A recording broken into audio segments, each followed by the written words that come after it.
Are we live? We're live. Fabulous. Good Wednesday. Hope you're well. Can't wait to get started this evening. We're doing a shortcut to mushrooms, chapter 4. But I just really want to I want to very quickly point out a little something I noticed because this channel is all about me noticing things. In the HarperCollins edition that I love reading, like I love these books, they feel good to hold. They're a nice size. I like the cover designs on them. Lord of the Rings, for some reason, gets some really shitty cover art at times. But the chapter, as we all know, is called A Shortcut to what? Mushrooms, right? That's the name of the chapter. Well, in the HarperCollins edition of these books, the table of contents lists it as a shortcut of mushrooms, right? Like, what kind of recipe are we making? Add one shortcut of mushrooms? I don't know who authorized that, but I would like to have a word. So now that that's out of the way, I am going to get started. It's not a very long chapter, so we won't be together very long this week, but I am doing one chapter per week, no more and no less. So let's get into Fellowship of the Ring, Book 1, Chapter 4, A Shortcut to Mushrooms. Just rearrange my little situation. In the morning, Frodo woke refreshed. He was lying in a bower made by a living tree with branches laced and drooping to the ground. His bed was of fern and grass, deep and soft and strangely fragrant. The sun was shining through the fluttering leaves, which were still green upon the tree. He jumped up and went out. Sam was sitting on the grass near the edge of the wood. Pippin was standing studying the sky and weather. There was no sign of the elves. "They have left us fruit and drink and bread," said Pippin. "Come and have your breakfast. The bread tastes almost as good as it did last night. I did not want to leave you any, but Sam insisted."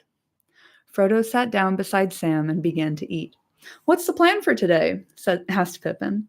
"To walk to Bucklebury as quickly as possible," answered Frodo, and gave his attention to the food. "Do you think we shall see anything of those riders?" asked Pippin cheerfully. Under the morning sun, the prospect of seeing a whole troop of them did not seem very alarming to him. "Yes, probably," said Frodo, not liking the reminder, "but I hope to get across the river without their seeing us." "Did you find out anything about them from Gildor?" "Not much, only hints and riddles," said Frodo evasively. "Did you ask about the sniffing?" "We didn't discuss it," said Frodo, with his mouth full. "Well, you should have. I'm sure it's very important." "In that case, I'm sure Gildor would have refused to explain it," said Frodo sharply. "And now leave me in peace for a bit." "I don't want to answer a string of questions while I'm eating. I want to think." "Good heavens," said Pippin. "At breakfast?" This fucking guy. He walked away towards the edge of the green.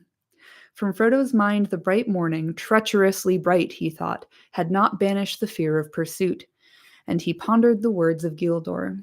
The merry voice of Pippin came to him. He was running on the green turf and singing. This fucking guy.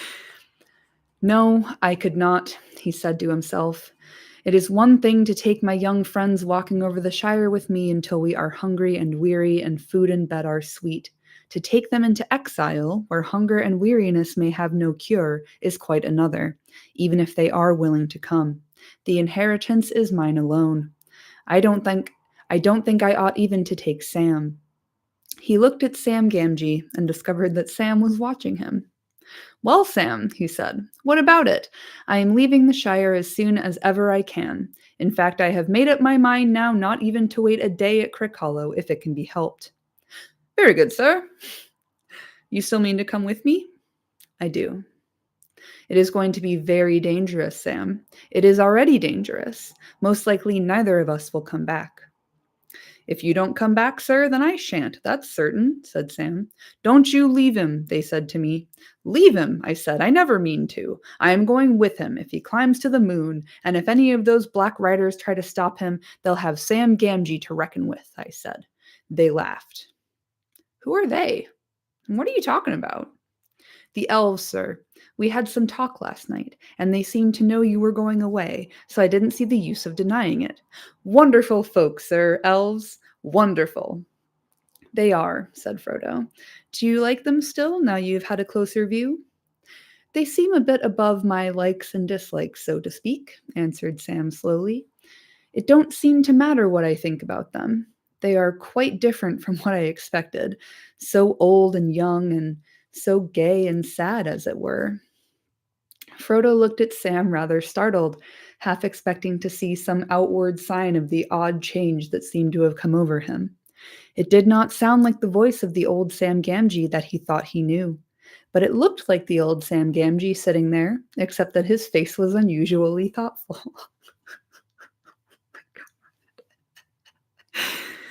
"Do you feel any need to leave the Shire now that your wish to see them has come true already?" he asked. "Yes, sir. I don't know how to say it, but after last night I feel different. I seem to see ahead in a kind of way. I know we are going to take a very long road into darkness, but I know I can't turn back. It isn't to see elves now, nor dragons, nor mountains that I want. I don't rightly know what I want, but I have something to do before the end." Whew, je m'excuse.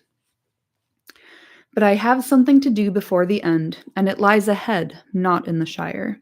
I must see it through, sir, if you understand me." "I don't altogether, but I understand that Gandalf chose me a good companion. I am content. We will go together." Frodo finished his breakfast in silence. Then, standing up, he looked over the land ahead and called to Pippin. "All ready to start?" he said as Pippin ran up. "We must be getting off at once. We slept late, and there are a good many miles to go." "You slept late, you mean," said Pippin. "I was up long before, and we are only waiting for you to finish eating and thinking. I have finished both now, and I am going to make for Bucklebury Ferry as quickly as possible. I am not going out of the way back to the road we left last night. I am going to cut straight across country from here." "Then you're going to fly," said Pippin. "You won't cut straight on foot anywhere in this country." "We can cut straighter than the road anyway," answered Frodo.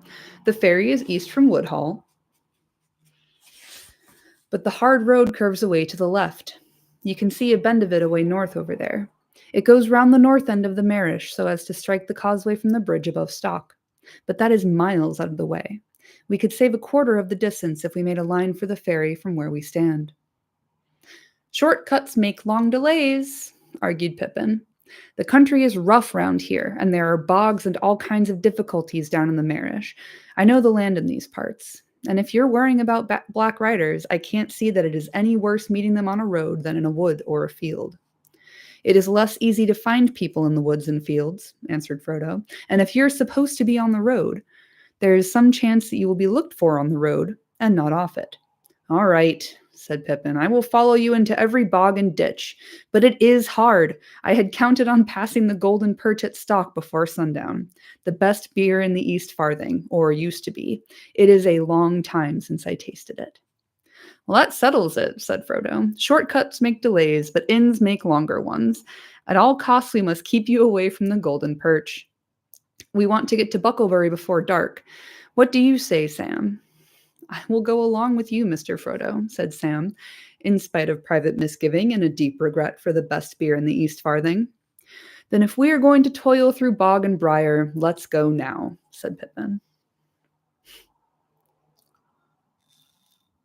Mm. It was already nearly as hot as it had been the day before, but clouds were beginning to come up from the west. It looked likely to turn to rain. The hobbits scrambled down a steep green bank and plunged into the thick trees below. Their course had been chosen to leave Woodhall to their left and to cut slanting through the woods that clustered along the eastern side of the hills until they reached the flats beyond. Then they could make straight for the ferry over country that was open, except for a few ditches and fences. Frodo reckoned that they had 18 miles to go in a straight line. Hello, my friend. Thank you for coming. He soon found that the thicket was closer and more tangled than it had appeared. There were no paths in the undergrowth, and they did not get on very fast. When they had struggled to the bottom of the bank, they found a stream running down from the hills behind in a deeply dug bed with steep, slippery sides overhung with brambles. Most inconveniently, it cut across the line they had chosen. They could not jump over it, nor indeed get across it at all without getting wet, scratched, and muddy. They halted, wondering what to do. "First check," said Pippin, smiling grimly. Sam Gamgee looked back. Through an opening in the trees, he caught a glimpse of the top of the green bank from which they had climbed down. "Look," he said, clutching Frodo by the arm. They all looked, and on the edge high above them they saw against the sky a horse standing. Beside it stooped a black figure. They at once gave up any idea of going back. Frodo led the way and plunged quickly into the thick bushes beside the stream. "Whew!" he said to Pippin. "We were both right. The shortcut has gone crooked already, but we got under cover only just in time. You've got sharp ears, Sam. Can you hear anything coming?" They stood still, almost holding their breath as they listened, but there was no sound of pursuit. "I don't fancy he would try bringing his horse down that bank," said Sam, "but I guess he knows we came down it. We'd better be going on." Going on was not altogether easy. They had packs to carry, and the bushes and brambles were reluctant to let them through. They were cut off from the wind by the ridge behind, and the air was still and stuffy. When they forced their way at last into more open ground, they were hot and tired and very scratched, and they were also no longer certain of the direction in which they were going. The banks of the stream sank as it reached the levels and became broader and shallower, wandering off towards the Marish and the river. "Why, this is the Stockbrook," said Pippin. "If we are going to try and get back onto our course, we must cross it once and bear right."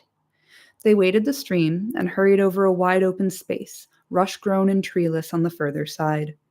Beyond that, they came again to a belt of trees, tall oaks for the most part, with here and there an elm tree or an ash. The ground was fairly level, and there was little undergrowth, but the trees were too close for them to see far ahead. The leaves blew upwards in sudden gusts of wind, and spots of rain began to fall from the overcast sky. Then the wind died away, and the rain came streaming down. They trudged along as fast as they could over patches of grass and through thick drifts of old leaves, and all about them the rain pattered and trickled. They did not talk, but kept glancing back and from side to side. After half an hour, Pippin said, "I hope we've not turned too much towards the south and are not walking longwise through this wood. It is not a very broad belt. I should have said no more than a mile at the widest, and we ought to have been through it by now."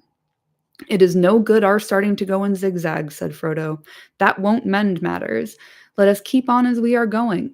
I am not sure that I want to come out into the open yet."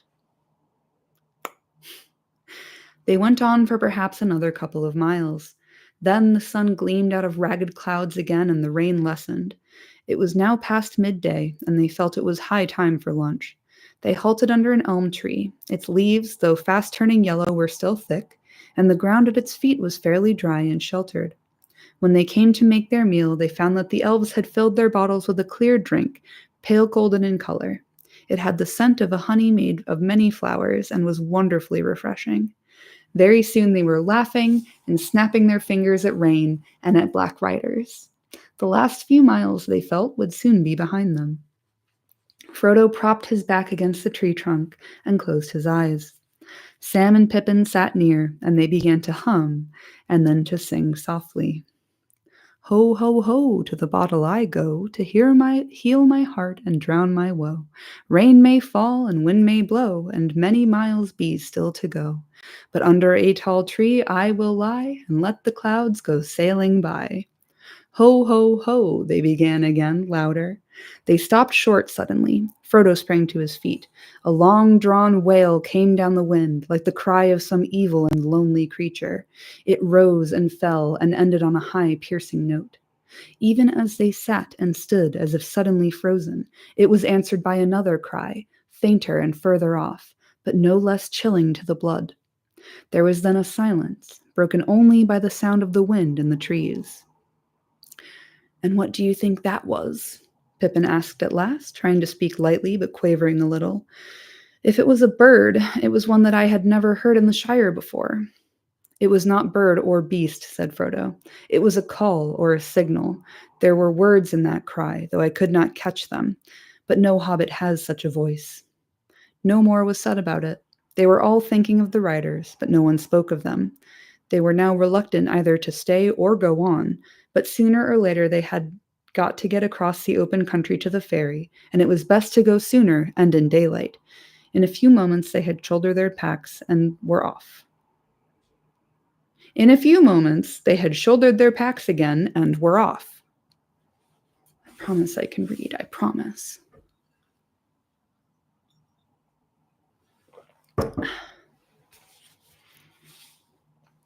Before long, the wood came to a sudden end. Wide grasslands stretched before them. They now saw that they had, in fact, turned too much to the south. Away over the flats they could glimpse the low hill of Bucklebury across the river, but it was now to their left. Creeping cautiously out from the edge of the trees, they set off across the open as quickly as they could. At first they felt afraid, away from the shelter of the wood. Far back behind them stood the high place where they had breakfasted. Frodo half expected to see the small distant figure of a horseman on the ridge dark against the sky, but there was no sign of one. The sun, escaping from the breaking clouds as it sank towards the hills they had left, was now shining brightly again. Their fear left them, though they still felt uneasy. But the land became steadily more tame and well-ordered. Soon they came into well-tended fields and meadows. There were hedges and gates and dikes for drainage. Everything seemed quiet and peaceful, just an ordinary corner of the Shire. Their spirits rose with every step. The line of the river grew nearer, and the Black Riders began to seem like phantoms of the woods now left far behind. They passed along the edge of a huge turnip field and came to a stout gate. Beyond it, a rutted lane ran between low, well-laid hedges towards a distant clump of trees. Pippin stopped. "I know these fields and this gate," he said. "This is Bam Furlong, old Farmer Maggot's land. That's his farm away there in the trees." "One trouble after another," said Frodo, looking nearly as much alarmed as if Pippin had declared the lane was the slot leading to a dragon's den. The others looked at him in surprise. "What's wrong with old Maggot?" asked Pippin. "He's a good friend to all the Brandybucks. Of course, he's a terror to trespassers and keeps ferocious dogs. But after all, folk down here are near the border and have to be more on their guard." "Oh, I know," said Frodo. "But all the same," he added with a shamefaced laugh, "I am terrified of him and his dogs. I have avoided his farm for years and years. He caught me several times trespassing after mushrooms when I was a youngster at Brandy Hall. On the last occasion, he beat me and then took me and showed me to his dogs. 'See, lads,' he said, 'next time this young varmint sets foot on my land, you can eat him. Now see him off.' They chased me all the way to the ferry. I have never gotten over the fright, though I dare say the beasts knew their business and would not really have touched me." Pippin laughed. "Well, it's time you made it up, especially if you're coming back to live in Buckland. Old Maggot is really a stout fellow, if you leave his mushrooms alone. Let's get into the lane, and then we shan't be trespassing. If we meet him, I'll do the talking.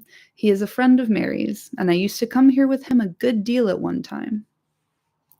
They went along the lane until they saw the thatched roofs of a large house and farm buildings peeping out among the trees ahead. The Maggots and the Puddifoot of Stock and most of the inhabitants of the Marish were house dwellers, and this farm was stoutly built of brick and had a high wall all round it. There was a wide wooden gate opening out of the wall into the lane.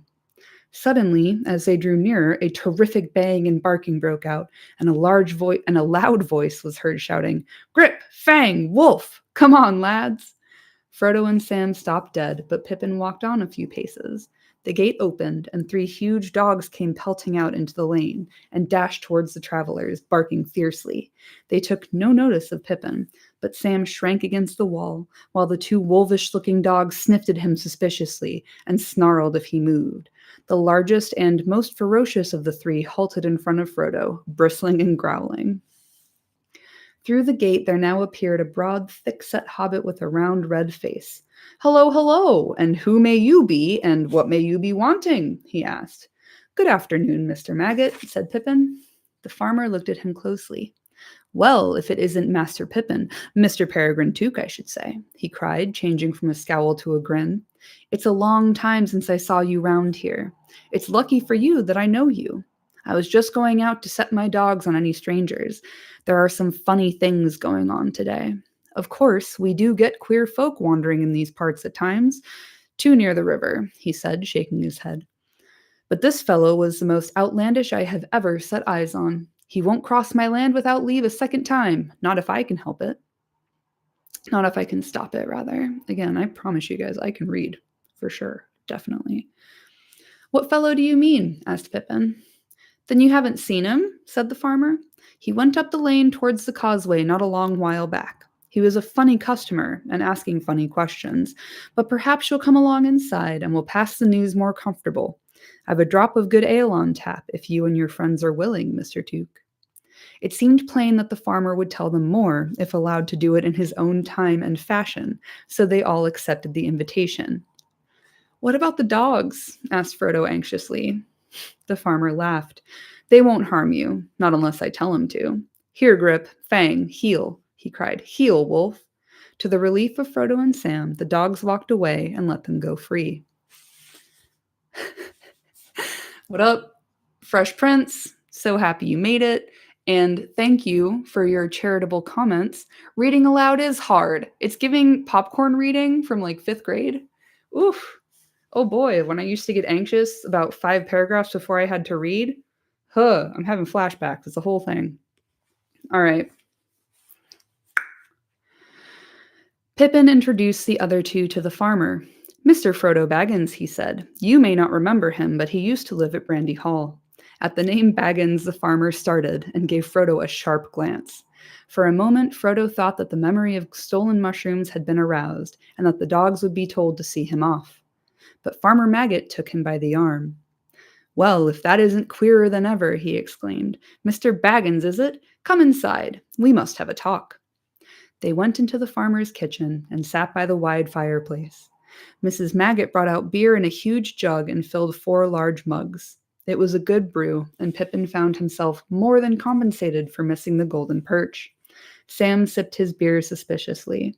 He had a natural mistrust of the inhabitants of other parts of the Shire, and also he was not disposed to be quick friends with anyone who had beaten his master, however long ago. Sam. After a few remarks about the weather and the agricultural prospects, which were no worse than usual, Farmer Maggot put down his mug and looked at them all in turn.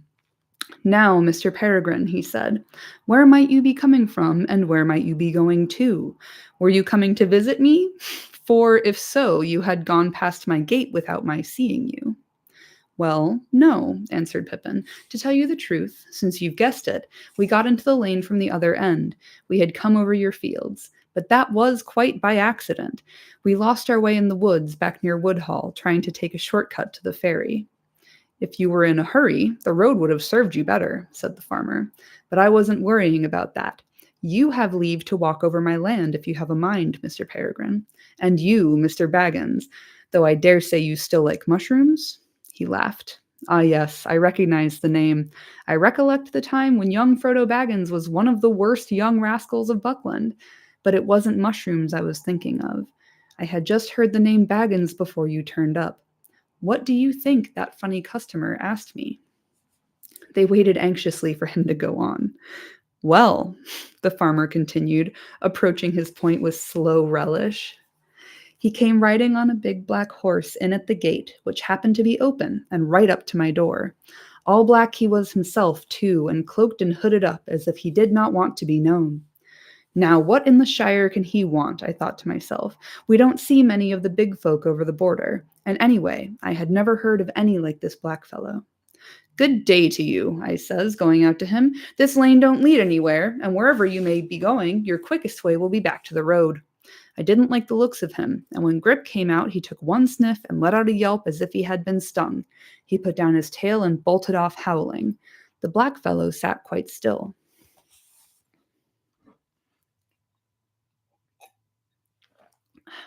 Excuse me.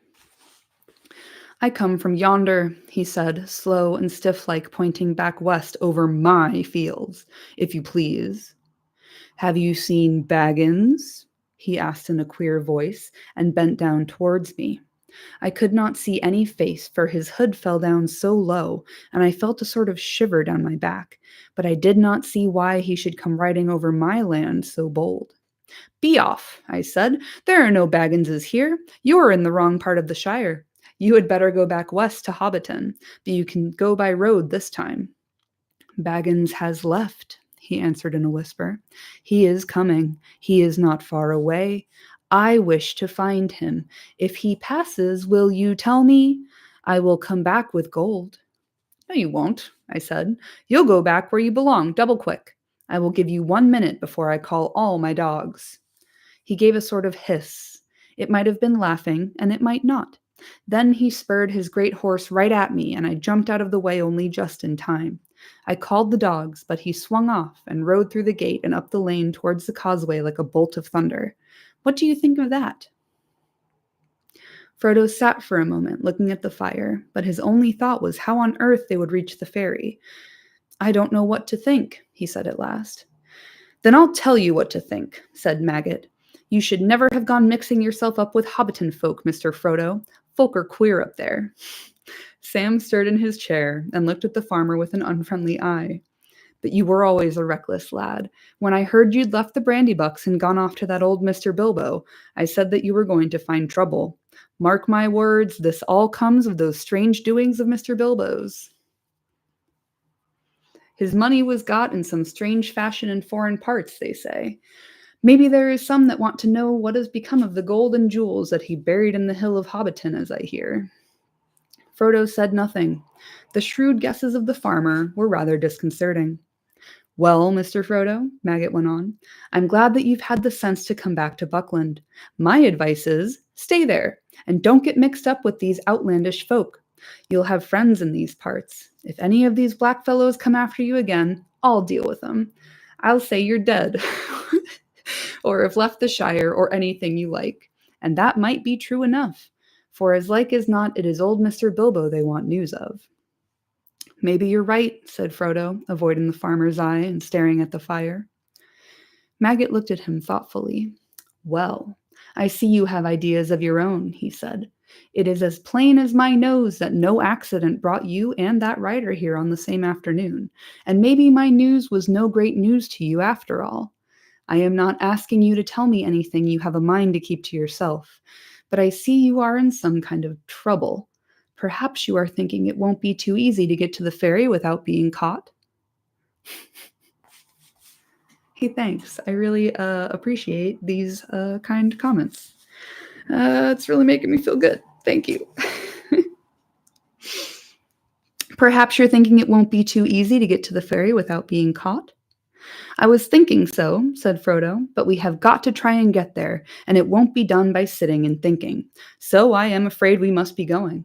Thank you very much indeed for your kindness. I've been in terror of you and your dogs for over 30 years, Farmer Maggot. Farmer Maggot, though you may laugh to hear it. It's a pity, for I've missed a good friend. And now I'm sorry to leave so soon. But I'll come back, perhaps, one day, if I get a chance. You'll be welcome when you come, said Maggot. But now I've a notion. It's near sundown already, and we are going to have our supper, for we mostly go to bed soon after the sun. If you and Mr. Peregrine and all could stay and have a bite with us, we would be pleased. And so should we, said Frodo, but we must be going at once, I'm afraid. Even now it will be dark before we can reach the ferry. Ah, but wait a minute.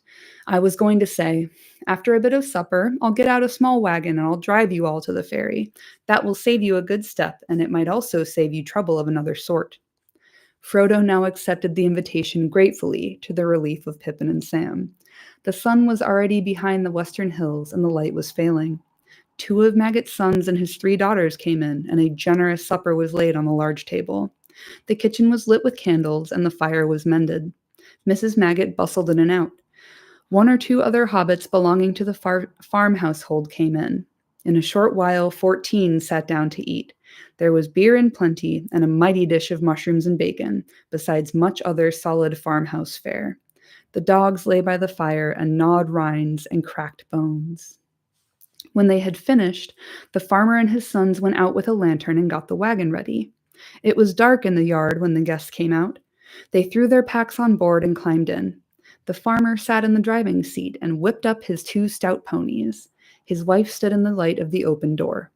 "You be careful of yourself, maggot," she called. "Don't go arguing with any foreigners, and come straight back." "I will," said he, and drove out of the gate. There was now no breath of wind stirring. The night was still and quiet, and a chill was in the air. They went without lights and took it slowly. After a mile or two, the lane came to an end, crossing a deep dike and climbing a short slope up onto the high-banked causeway. Maggot got down and took a good look either way, north and south, but nothing could be seen in the darkness, and there was not a sound in the still air. Thin strands of river mist were hanging above the dikes and crawling over the fields. "It's going to be thick," said Maggot, "but I'll not light my lantern till I turn for home. We'll hear anything on the road long before we meet it tonight." It was 5 miles or more from Maggot's Lane to the ferry. The hobbits wrapped themselves up, but their ears were strained for any sound above the creak of the wheels and the slow clop of the ponies' hooves. The wagon seemed slower than a snail to Frodo. Beside him, Pippin was nodding toward sleep, but Sam was staring forwards into the rising fog. They reached the entrance to the ferry lane at last. It was marked by two tall white posts that suddenly loomed up on their right. Farmer Maggot drew in his ponies, and the wagon creaked to a halt. They were just beginning to scramble out when suddenly they heard what they had all been dreading, hoofs on the road ahead.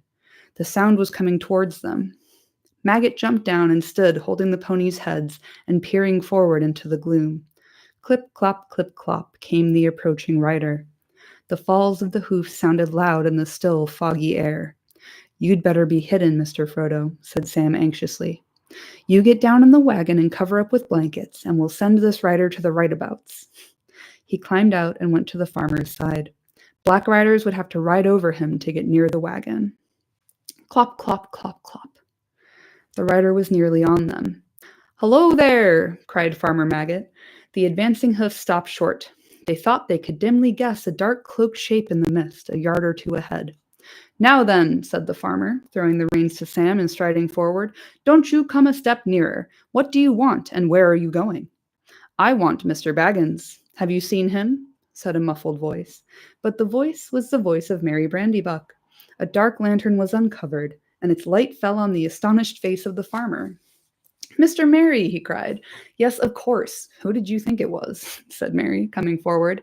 As he came out of the mist and their fears subsided, he seemed suddenly to diminish to ordinary hobbit size. He was riding a pony, and a scarf was swathed around his neck and over his chin to keep out the fog.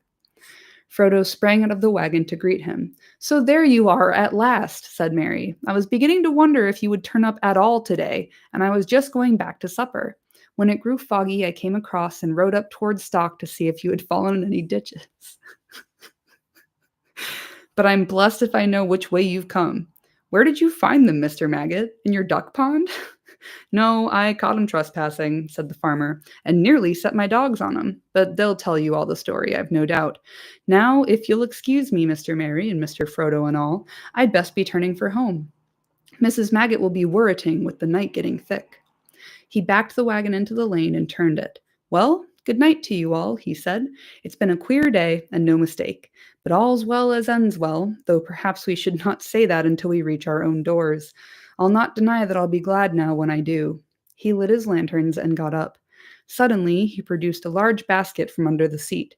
"I was nearly forgetting," he said. "Mrs. Maggot put this up for Mr. Baggins, with her compliments." He handed it down and moved off, followed by a chorus of thanks and good nights. They watched the pale rings of light round his lanterns as they dwindled into the foggy night. Suddenly, Frodo laughed. From the covered basket he held, the scent of mushrooms was rising. Whoosh! Chapter 4. In the bag. Got him. Oh, thank you again for joining. I appreciate y'all being here with me while I read to you. I'm really enjoying weekly story time, I'm not going to lie. And it is fun to read this aloud and realize that I don't know shit about fuck when it comes to pronunciation. I'm really having a fun time. A few things that always crack me up when I read through this chapter is So you know how in the Fellowship of the Ring movie, when we come upon Merry and Pippin the second time, they are stealing vegetables from a farmer maggot, and in the book, it's actually Frodo who's a dirty, nasty thief. Yeah, I am tired of the character assassination of my boys. Similarly, it really, really cracks me up hard because, like, Pippin's like 27, I think, and Hobbit wise, they come of age at 33. He's like maybe 16 or 17, relatively speaking, like human years. And he's like, oh, it's been such a long time since I've had the beer at the Golden Perch. And like, oh, I used to hang out with Mary and Farmer Maggot all the time, but it's been a while. It's like, when? How long could it possibly have been? Like, you're a baby. It really cracks me up. It makes me laugh. And I like that Pippin and Sam are just like singing drinking songs when they think they don't get to go have a beer. I love how chill and cool Farmer Maggot is. Like, what a dude. And being like, yeah, bud, I totally remember you. And I know that you were trying to like trespass and steal my mushrooms when you were younger. So I'm going to invite you in, really relish telling you a story, and then ask you to stay for dinner. And then me and my cool wife are going to give you some mushrooms. Like, oh, oh, that's so baller. He's so cool. And he named his dogs Grip, Fang, and Wolf. Like, I don't care about your Myers-Briggs personality type. I want to know if you're a Grip, a Fang, or a Wolf. So leave a comment. But yeah, what a delightful little chapter. It's so cute. And the whole, like, I don't know, Tolkien writes scary so well. Like, he's so good at creeping me out and then also making me laugh in almost the same breath. Love it. The Andy Serkis reading, bud.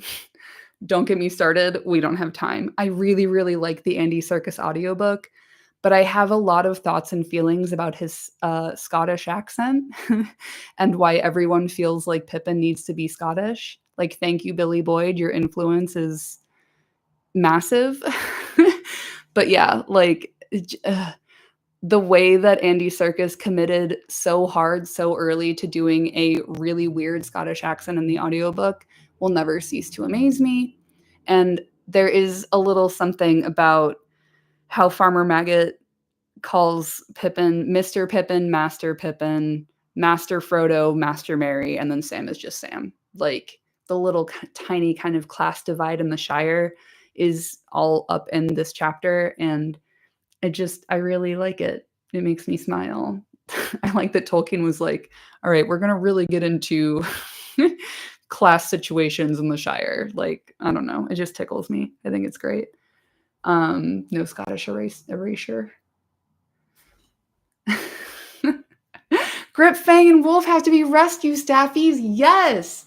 Now that is a headcanon I can fully get behind because, like, again, are Hobbit dogs Hobbit scale or are they like big? Like, because staffies to me would be like perfect Hobbit scale dogs. Whereas, like, I have like a medium dog and I was walking her earlier and I was like, if I was Hobbit size, I would be terrified of my dog. Obviously in the movie we see that one Hobbit who has a dog who's to scale, but that ain't canon, bud. So I've always wondered, are the dogs just regular sized dogs? Did hobbits breed them to be smaller? Do we have Yorkshire Terriers because hobbits made small dogs? These are all very important and definitely reasonable questions to be asking, I think. But yeah, I'm not trying to do Scottish erasure, I promise. I live in Scotland and I have done for a while, and I went to school here. And people ask me more often than not why I don't have a Scottish accent, and it's a deep source of shame for me. So I'm sorry, but it does make me laugh that ever since the movies came out, everyone's like, oh yeah, Pippin's Scottish, right? Cool, great. And they just run with that. It just cracks me up. It slays me. So anyway, that.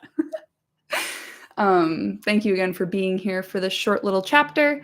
I will be back next week with even more. Are we doing a conspiracy unmasked next? I think that's next. Yes! One of my favorite chapters is next week. I can't wait. So I will see y'all then. Thank you again for hanging out with me, and take good care of yourselves. Get you a basket of mushrooms. Get you a wagon ride. All right? See you on the next one.